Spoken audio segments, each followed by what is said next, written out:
لوگوں نے ڈرانے کے لیے کہا ہے اور جادوگر نہ ملتان داغلی ہے، ملتان میں بھی بہت بڑا سحر کا اثر ہے نا۔ 3 ملک ہے دنیا میں سحر کے مراکز، ان میں ایک فرسٹ کلاس ملک ہے وہ ملتان ہے۔ مزارات، قبر، درگاہ کا انتہا ہے، عقیدے کی کمزوری اب الحمدللہ اہل توحید و سنت نے اس کو مرکز بنایا ہے۔ دوسرا ہے بنگال، یہ جگہ جگہ پر ریحان بنگالی، فلاں بنگالی ہے، بنگالی ڈنگالی کچھ نہیں ہے، ایک تک بھی نہیں جانتا وہ عام چیزیں بھی نہیں جانتا وہ بنگالی کا مطلب ہے کہ صفر بٹا صفر، کچھ بھی نہیں ان کے پاس۔ اور تیسرا تل ابیب، اسرائیل کا جو مرکز ہے تل ابیب، بنگال، ملتان، یہ 3 ملک ہے دنیا کے اندر سحر و آسیب کے، اور ان سے بڑھ کر پھر مصر کا کالا جادو۔ صبح و شام آیت الکرسی پڑھو، اور جب تمہیں پتہ چل جائے، اندازہ سا ہو جائے کہ اس شخص پر سحر ہے، تو عصر و مغرب کے درمیان میں سفید مرغہ ذبح کرو، اور اس کی خون سے بغیر لکیروں والے کاغذ پر لکھو، قلم سے یا تنکے سے، جادو برگردن جادوگراں، جادو برگردن جادوگراں، جادو برگردن جادوگراں، 3 دفعہ لکھو، اوپر لٹکا دو اور بیمار کو سلاؤ، انشاءاللہ صبح جادو غائب ہو، آدمی پکڑ میں آ جائے۔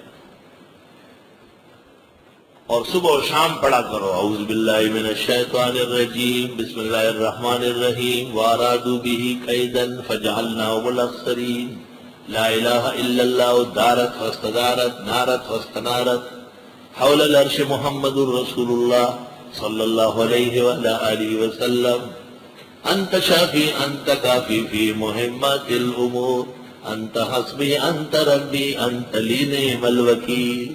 پوری دنیا میں اس سے بڑا توڑ گئی، پوری کائنات، جتنا آپ میں ہمت بڑھے گی اتنے کلمات مؤثر ہو۔ سب درس کے شرکاء شریکات، عوام خواص جو درس سن رہے سب کو اجازت ہے، فائدہ ہوگا انشاءاللہ۔ عام حالات میں بھی اپنے لیے پڑھا کرو تاکہ آپ کے پاس پونجی موجود ہو، اینڈ ٹائم پر پھر زور لگے گا، پھر کام نہیں بنے گا۔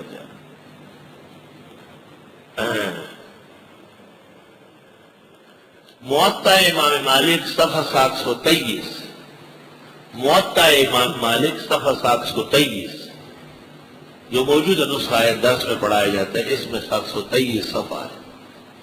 کعب احبار یہود علماء کے عالم جو مسلمان ہوئے ہیں فاروق اعظم کے دور میں، وہ کہتے ہیں کلمات اقولہن، کچھ کلمے ہیں میں پڑھتا ہوں صبح و شام، لو لم اقلہن لجعلتنی الحمار یہودا، نہ پڑھتا تو یہودی مجھ سے گدھا بنا دیتے۔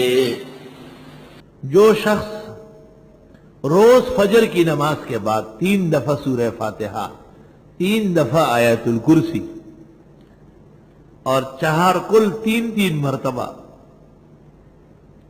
اور اخیر میں درود ابراہیمی 3 مرتبہ پڑھے، اور دائیں ہاتھ پر دم کر کے سر کی چوٹی سے پورے جسم تک ہاتھ پہنچانے کی کوشش کرے جہاں تک پہنچانا چاہیے، اللہ اس کی نسل و اولاد پر بھی سحر نہیں ہونے دے گا۔ نہایت مؤثر عمل ہے، سب کو اجازت ہے۔ آج کل لوگ مرض میں مبتلا ہے، ہر شخص کہے گا اثرات ہے، اثرات ہے۔ وہ آپ جو داڑھی منڈاتے ہیں اس سے برا اثر ہو سکتا ہے، آپ جو نماز نہیں پڑھتے اس سے ناکارہ اثر ہو سکتا ہے، اس کا احساس نہیں ہے۔ نہیں، کسی نے اس کو کہہ دیا قمیص ناپی اس کی تو اس کی قمیص چھوٹی نکلی، یہ طریقہ ہے، ٹرپ بازی کا طریقہ ہے، لوگوں کو شک شبہ میں ڈالنے کا۔ ساحر کا ایک طریقہ یہ بھی ہے کہ لوگوں کا عقیدہ متزلزل ہو جائے، کمزور ہو جائے۔ قوی ایمان والے پر سحر کی کتابوں میں لکھا ہے سحر نہیں ہوتا، ہوتا بھی ہے تو زیادہ نقصان نہیں ہوتا۔